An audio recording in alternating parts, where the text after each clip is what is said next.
Hi, everyone. My name is Giselle, and me and my group are going to be presenting to you all about restoring balsa trees to Hawaii for U.S. wind power. Hope you all enjoy. First, we'll talk about energy.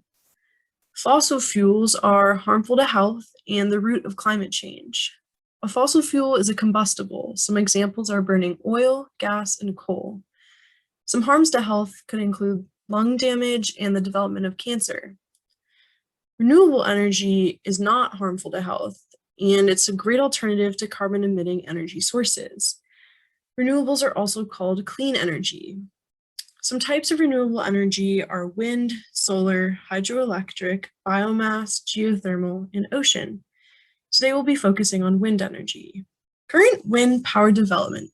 So what's going on? Balsa wood has been discovered to be the best for wind turbine blades. And a small portion of renewable energy is wind power. Right now, just 6% in the US. It's the cheapest energy source, so we should see that percentage increase. Right now, offshore wind power developments are taking off. In the middle of the slide is a picture of a wind farm off the coast of Japan. They have some flotation devices on the bottom, and it's a really cool mechanism that we recommend checking out. So who's involved? Ecuadorian farmers supply the majority of commercial balsa wood right now. And Chinese corporations are intermediaries between suppliers and buyers. So they bid against each other and then sell the product at a higher price than they bought it for. This kind of rips off Ecuadorian suppliers and countries who buy the wood, like the US. Thinking about the balsa wood supply, there are the issues that Sonia has just mentioned, but in addition to that, there isn't enough balsa wood in the world. So most of the balsa wood in the world does come from Ecuador, and there have been shortages for many, many years just because of how small the supply is, and with so many countries signing clean power agreements and trying to transition from fossil fuels to renewable forms of energy, balsa wood as sort of a key material has not been able to keep up with demand. In addition to that, there are a whole bunch of issues of equity in the farming process, making farming balsa wood in Ecuador really just not a good situation. There are some alternatives to balsa wood, but generally balsa is better than the manufacturing substitutes. Thinking a little more about why that is, you do have some sort of more technologically advanced substitutes like the SAER foam that's pictured to the right, but a lot of these really just aren't being manufactured at high rates, so they're not really good substitutes. And the two main alternatives to balsa, PET and PVC, which are both two types of plastics, are really carbon intensive. Their manufacturing process is, and they pollute a lot. So essentially, balsa wood is the best material to make wind turbine blades out of. Balsa trees. They're a key element of wind power development.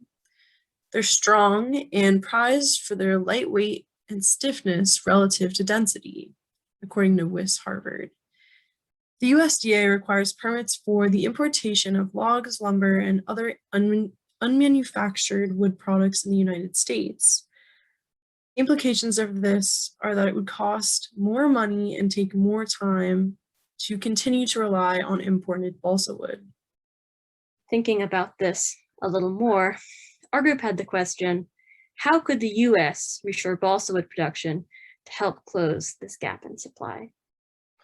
Here's a list of the main US actors involved in reshoring balsa wood production.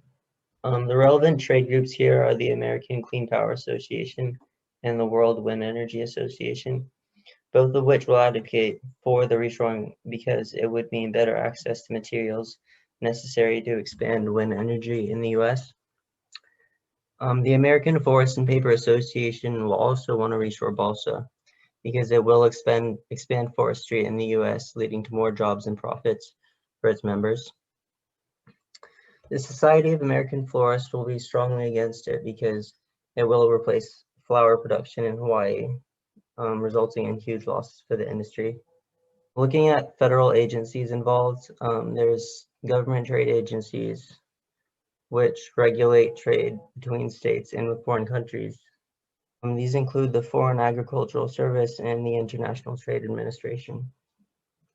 And then there's also the EPA, which will be responsible for ensuring that environmental laws and regulations are being followed during the reshoring process, as well as overseeing the implementation of the environmental policies proposed by Congress. And congressional committees involved are the Appropriations Committee, the Energy and National Resources Committee, and the Agriculture, Nutrition, and Forest Committee. Difficulties in reshoring balsa. Balsa wood can naturally grow in only humid tropical climates. It could possibly grow in places like Florida, Puerto Rico, Dominican Republic. Today, we are discussing Hawaii and believe it is the best option for U.S. balsa production. We understand distance will be a difficulty for reshoring, which is where transportation plays a role. In this quote highlighted in green, the EPA states transportation activities will not violate its regulations. In a later slide, we will talk about transportation energy use. As Marie mentioned, our group would like to reshore balsa production specifically to Hawaii. So thinking about balsa, it is a tropical tree. So there are very few places in the United States where we can reshore it to. Hawaii has had a very long history of production, sugarcane plantations in the past and flower farming currently. We thought that this island, while it is small, would be a great place to grow balsa wood. Like I mentioned, there has been a long history of farming in the island, so there is a lot of land that can be transitioned to balsa tree plantations. In addition to that, because the US market is sort of in desperate need for balsa wood, like many other countries are, this means that there is a huge market that sort of hasn't been accessed by domestic production. And so we understand that farmers, aren't sort of automatically going to switch from other farming practices to balsa wood production. So we have a couple incentives we'd like to offer them. Our policy tools have sort of a main idea of helping local production and making sort of other fields look less desirable. So we sort of have a three-pronged approach to replace flowers with balsa, sell US balsa within the United States, and encourage the energy transition from fossil fuels to wind power. So for that first part, we would like to increase taxes on growing cash crop flowers, which are a huge industry in Hawaii right now, and decrease taxes on growing balsa to make balsa a better option for farmers than flowers. In addition to that, we want to make sure that US balsa is bought in the United States more than balsa from Ecuador. So we want to increase tariffs on imported balsa and decrease the domestic sales tax on balsa that's grown in the United States. And thirdly, we want to increase emissions taxes on fossil fuels and make wind power tax deductible to make the industry more likely to increase wind power production in the United States. We'd now like to consider the social aspects of reshoring. So how will growing balsa in Hawaii affect the people who live there? It's important to consider the indigenous population, local economy, and ecological consequences. Transportation energy use. There are strict transportation regulations made and managed by the EPA, Waterborne Commerce Statistics Center, Bureau of Transportation Statistics, and so on. EPA expresses that air and land transportation is in accordance with the Clean Air Act. For Hawaii, air, land, and water transportation are all possible options. According to the Bureau of Transportation Statistics, air transportation is most profitable. With economic and environmental factors considered, air transportation is the best option.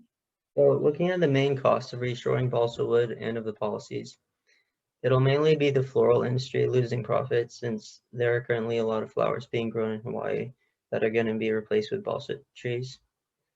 And then the fossil fuel industry will also lose profits as a result of the tax on fossil fuels. Companies involved in the production of wind turbines and balsa wood will benefit somewhat from the tax incentives, but ultimately will have to pay a lot of the initial cost of reshoring. There's also environmental and social costs to consider. Destructive farming techniques can result in things like soil erosion, pollution, and loss of biodiversity, which would affect people living in Hawaii. And here's a rough estimate of the main costs and benefits. The information used to make these calculations came from a variety of sources, including government documents, journal articles, and websites. I've calculated the total cost to be around $91.6 million per year, and the total benefits to be around $11.7 billion per year. So as you can see, the benefits are much higher than the costs, which indicates that reshoring balsa wood and applying the policy tools we suggested would be beneficial for the U.S. In conclusion, balsa is a sturdy material and could be used for suspension bridges, plane reinforcements, as well as windmill turbine blades. It is a more sustainable alternative to conventional metal wind turbines. More economic opportunities could arise to this new market. This could include job and economic growth. Transportation and reshoring will not violate EPA standards, and economic and environmental benefits outweigh the costs. This would mean that there is a possible renewable energy transition for the United States and could be an investment for the nation's future. Does reshoring balsa wood production to the United States seem like a promising way to promote the energy transition? Our group thinks it's a yes, because other ways would be way more costly and hard to figure out. Thank you.